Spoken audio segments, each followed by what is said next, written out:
Hello शीर्ष and शौर्य, आज हम पढ़ने वाले हैं transport of food and mineral in plant. ठीक है, ट्रांसपोर्ट ऑफ फूड के लिए दूसरा नाम रखा है ट्रांसलोकेशन। मिनरल इन प्लांट, इसको it is this transportation system is well developed in higher plants. पहला क्वेश्चन है मेरा, what is vascular system? Vascular system is the elaborative transport system of plant, especially occur in higher plant. It has two components, xylem and phloem. Xylem water carry करता है, phloem food carry करता है। पिछला आप plant tissue का video ज़रूर देख लें क्लास 7th का, तो ज़्यादा बेहतर होगा। जाइलम के 4 पार्ट हैं। जाइलम और फ्लोएम में 2 कॉमन पार्ट हैं, पेरेन्काइमा एंड फाइबर, दोनों में मिलता है। दोनों के पेरेन्काइमा का काम है store food, water and mineral, store food in phloem. Fiber for phloem parenchyma, xylem fibers are thick wall cell. They provide mechanical support. Phloem fiber are mechanical support to the plant, and they are made up of sclerenchyma cells. Sclerenchyma क्या थी? एक तरीके की epithelial cell थी plant की जो supportive होती है। ठीक है, तो ये दोनों पार्ट दोनों में है कॉमन। बाकी 2 इम्पॉर्टेंट पार्ट हैं। जाइलम में जाइलम वेसल एंड ट्रैकीड्स जो मेन फंक्शन करते हैं वाटर ट्रांसपोर्ट का, और फ्लोएम में सीव ट्यूब और उसके साथ में कंपेनियन सेल जो फूड ट्रांसपोर्ट करने में मदद करते हैं। तो पहला हम पढ़ रहे हैं जाइलम। जाइलम के 4 पार्ट्स कंपोनेंट्स कौन कौन से हैं? वेसल, ट्रैकीड्स और फाइबर, पेरेन्काइमा। इसमें ओनली लिविंग कंटेंट है parenchyma, rest all is dead. Xylem is rich in lignin. Xylem vessel long cylindrical cell joined end to end to form a long tube, जैसे अपनी tubewell की tube रहती है, and it is lignified which gives support and stiffness, structural support to the plant. Tracheids are tubular cell with tapering ends with pits on it, and they have lignin cell wall. ये भी support और stiffness देती है। ठीक है, हमने पढ़ा था कि लिग्निन वाली सेल्स डेड होती हैं, इसलिए ये भी डेड है। टिश्यू भी डेड, जाइलम वेसल्स भी डेड हैं और ट्रैकीड्स भी डेड हैं। Now coming to function of xylem vessel and tracheids transport water mineral upward from roots to different part of body. Fiber gives support, parenchyma stores food. Coming to phloem के 4 part हैं। Phloem पे short note आया तो it is food conducting tissue. ये था water and mineral conducting tissue xylem, ये food conducting tissue है। Food material moves through phloem to both the direction, लेकिन जाइलम का में डायरेक्शन अपवर्ड की तरफ है, फ्लोएम में ये यूनी डायरेक्शनल है, इसमें जाइलम में इसमें बाई डायरेक्शनल है। तो फ्लोएम में बाई डायरेक्शनल फ्लो होता है, अपवर्ड भी और डाउनवर्ड भी। Sieve tube, companion cell are the main function. Sieve मतलब छन्नी, चाय की छन्नी की तरह होता है, खाना खाने के बाद ही छन्नी का काम है। Sieve tubes are elongated tubular cells placed end to end like tubes. ऐसे end to end tubular cells होती हैं, एंड टू एंड लगी रहती हैं, और their end walls have minute pores, जिससे जैसे ऐसे माइन्यूट पोर्स रहते हैं जिसे सीव प्लेट कहते हैं। At maturity sieve tube lack nucleoli and very few organelles limit their function just for transporting food material. Companion cells are located just beside sieve tube. They help in conduction of food material. They are smaller than the other cells, have prominent nuclei. और बाकी इन दोनों का function हम पढ़ ही चुके हैं। So function of phloem, transportation of food, parenchyma help in storage, fiber gives mechanical support. ठीक है, फ्लोएम का ज़्यादातर टिश्यू अलाइव है एक्सेप्ट फॉर फाइबर। ठीक है, xylem is located toward inner side and phloem is located outside. Root में ऐसा रहता है, बड़ा सा जाइलम बीच में, बड़ा पाइप पंप है, वो पानी खींच रहा है नीचे से अंडर वाटर, और स्टेम पे इस तरीके से जाइलम छोटी छोटी चैनल, क्योंकि ब्रांचेस निकलेंगी तो एक एक जाइलम फ्लोएम हर उस पे जाएगा। ठीक है, ये डिफरेंस चारों पढ़ लेंगे आप जाइलम फ्लोएम के बीच में। इसमें न्यू मैंने एक कि यूनी डायरेक्शनल फ्लो होता है जाइलम में और इसमें बाई डायरेक्शनल फ्लो होता है। पॉज करके ये रिवाइज कर लो। फिर दूसरा, अब now coming to absorption of water. मैंने जो एक वीडियो समझाया है रूट, वो अच्छे से समझ लेना, वो फंडामेंट है। इसके लिए कुछ बेसिक चीज़ें आप समझ लीजिए। मेम्ब्रेन कई तरीके की होती है। परमिएबल मेम्ब्रेन मतलब सब कुछ अलाउ करे जो। सेमी परमिएबल जो सेलेक्टेड आइटम बेसिकली वाटर को अलाउ करे टू पास थ्रू। इम्परमिएबल जो कुछ भी ना अलाउ करे जैसे प्लास्टिक। सेलेक्टिव परमिएबल जो पर्टिकुलरली किसी एक सब्सटेंस का ही ट्रांसपोर्टेशन अलाउ करे और कंसेंट्रेशन ग्रेडियंट के अगेंस्ट, मतलब लोअर कंसेंट्रेशन से हायर कंसेंट्रेशन में अलाउ करे, तो ये सेलेक्टिव परमिएबल। इस तरीके की मेम्ब्रेन्स हो सकती हैं। Now coming to absorption of mineral and water. root has root hairs. These are unicellular thin wall outgrowth of the epidermis. They are very large in number, short-lived and continuously replaced by new cells near the tip of the root. ठीक है, so that they can increase the surface area of the absorption of water and nutrients. And as they have thin wall, osmosis is easily possible through these root hairs. ठीक है, root hairs पे short note आएगा तो ये diagram बनाओगे और इतनी बातें लर्न करोगे। ये कंटिन्यूसली लार्ज नंबर में ग्रो करने वाली सेल्स हैं। ठीक है, एब्जॉर्प्शन ऑफ वाटर। सबसे पहले जब रूट हेयर्स, सबसे पहले जो होता है वो वाटर का एब्जॉर्प्शन होता है through osmosis. What is osmosis? तुम्हें पता है, osmosis is the movement of water through semi permeable membrane from its higher concentration to lower concentration.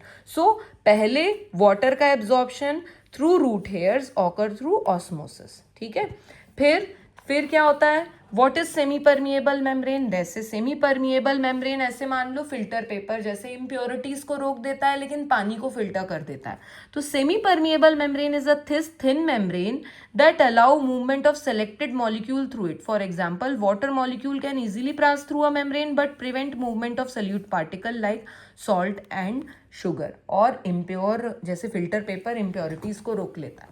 ठीक है, इसके बाद स्टेप्स ऑफ एब्जॉर्प्शन क्या होता है? रूट हेयर्स के पास में, the near the root hairs in soil the concentration of water is higher, so through root hairs water enter through root hairs through osmosis as concentration of water molecule is higher in soil than in root hairs. So water from soil enter into root hairs, then concentration of water become higher in root hairs as compared to cells adjoining cells of root cortex. So water moves through osmosis from its higher concentration to lower concentration. यहाँ ज़्यादा हो गया पानी तो वो यहाँ से यहाँ चलेगा. So like this it moves through the cortex from its higher concentration to lower concentration and reaches up to xylem. Once this process is continues until water reaches xylem tissue in the root. Thus water moves from root hairs through the cortex to the xylem of the root.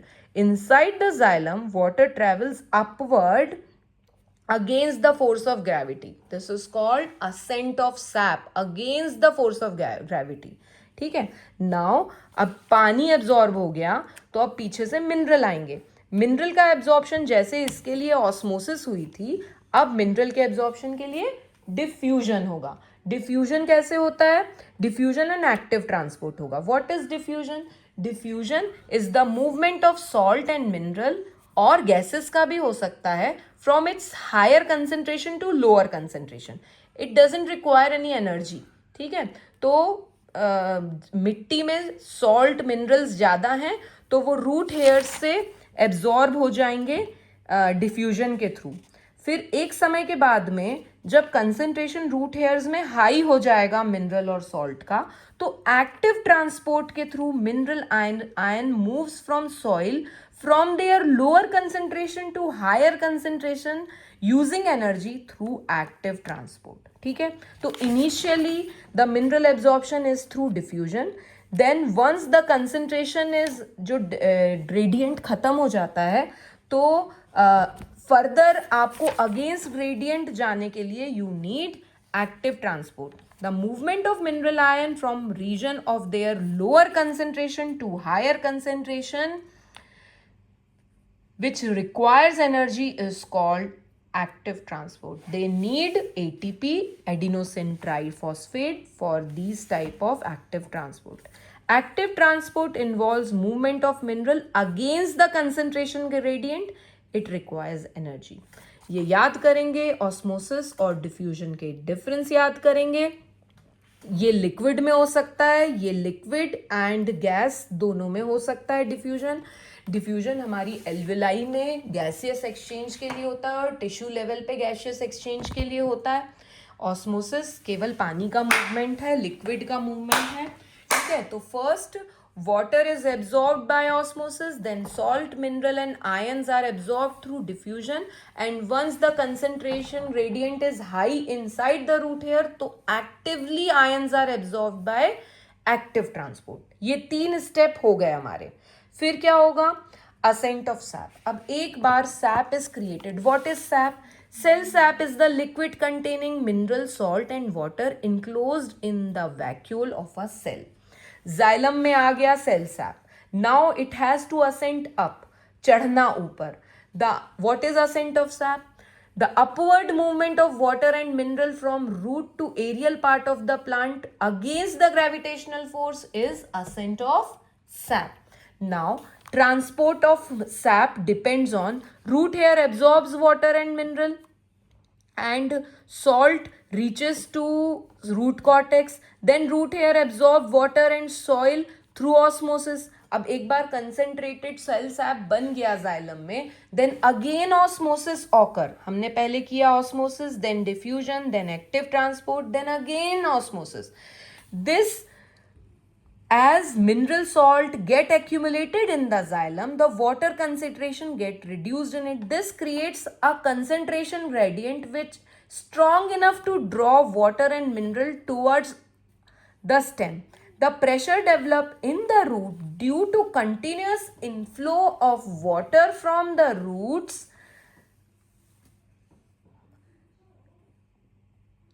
help in pushing the cell sap upward. It is called root pressure. दूसरा ascent of sap दूसरा किस कारण से हो रहा है? Transpiration pull. There is continuous water loss, extra water loss from the leaves, lenticels. So there is continuous pull to the water to ascend up. Water moves through the xylem up the stem, then to the leaves. This happens due to pull created by transpiration. This is called transpiration pull. मतलब ascent of sap occurs due to 2 things. Number 1, root pressure. Number 2, ascent of sap. Transpiration pull. Water and mineral absorbed by root conducted upward through xylem to other parts such as stem, leaf and flower. This upward movement of cell sap with continuous water and mineral, which contains mineral and water, is called ascent of sap. अब तुम्हें समझ में आई गया है. ये photo बनाना है ascent of sap पे यदि क्वेश्चन आता है. Root absorb water from the soil, root pressure pulls up. ये तीनों चीजें हो गई. फिर रूट ने एब्जॉर्ब किया वाटर, फिर से ऑस्मोसिस हुई. It causes root pressure development which pushes cell sap upward towards the stem. Water column is sustained in the xylem by the cohesion between the water molecule.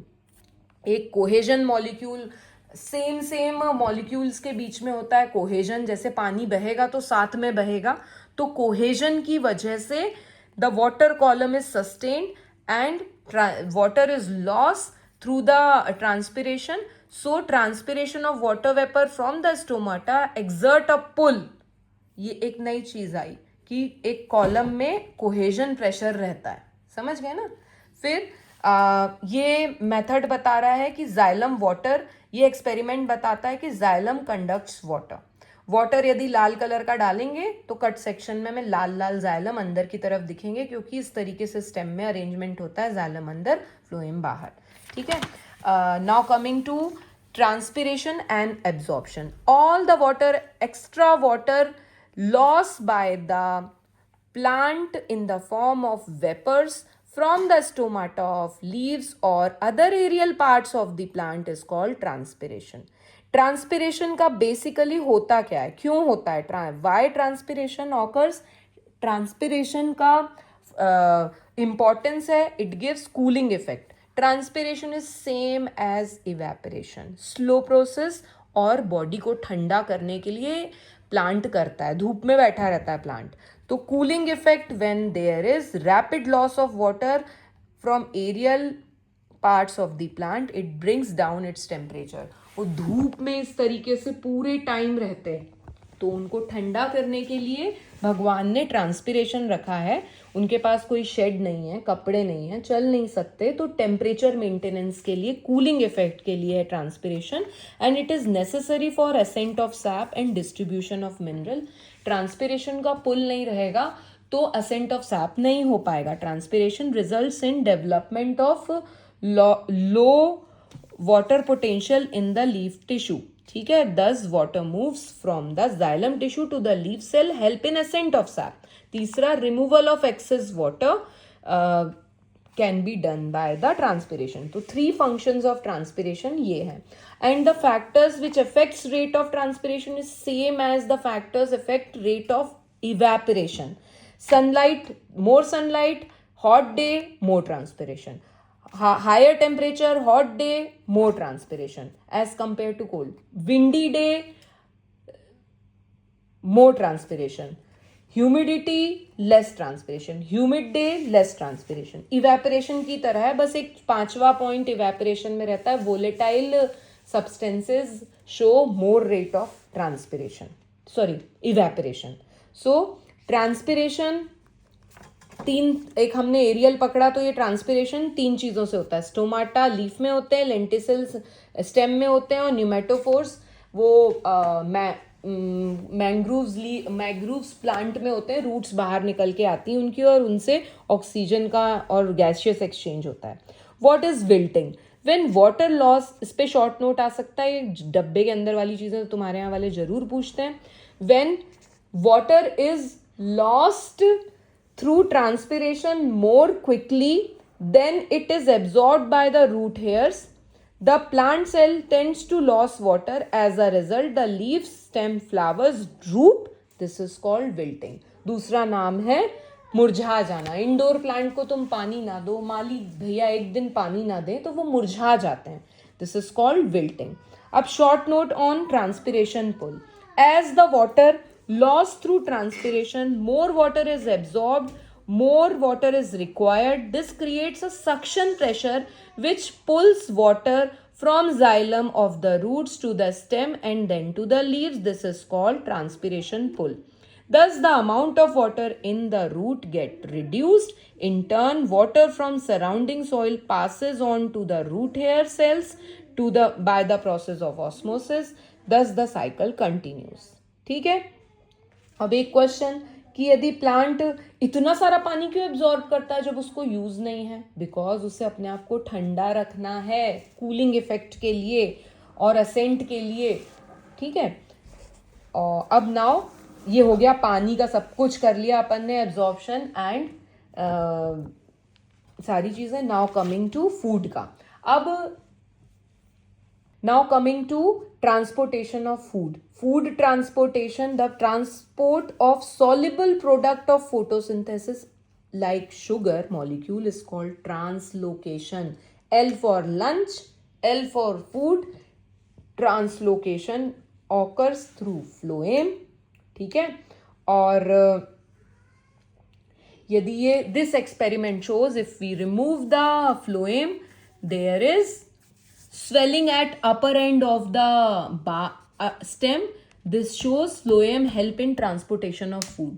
4 inch का phloem निकाला है, main stem को, core को नहीं काटा है कि xylem काम कर सके, और आसपास का phloem छील दिया है, आसपास का phloem छील दिया है. ठीक है. तो this experiment shows phloem help in transportation of food. Now coming to mineral of plant, ये हम सेकेंड पार्ट में करेंगे. माइक्रो और मैक्रो, इसमें मैं डिजीजेस सेकेंड पार्ट में करूंगी. ये बेसिक तो आप पढ़ ही लो.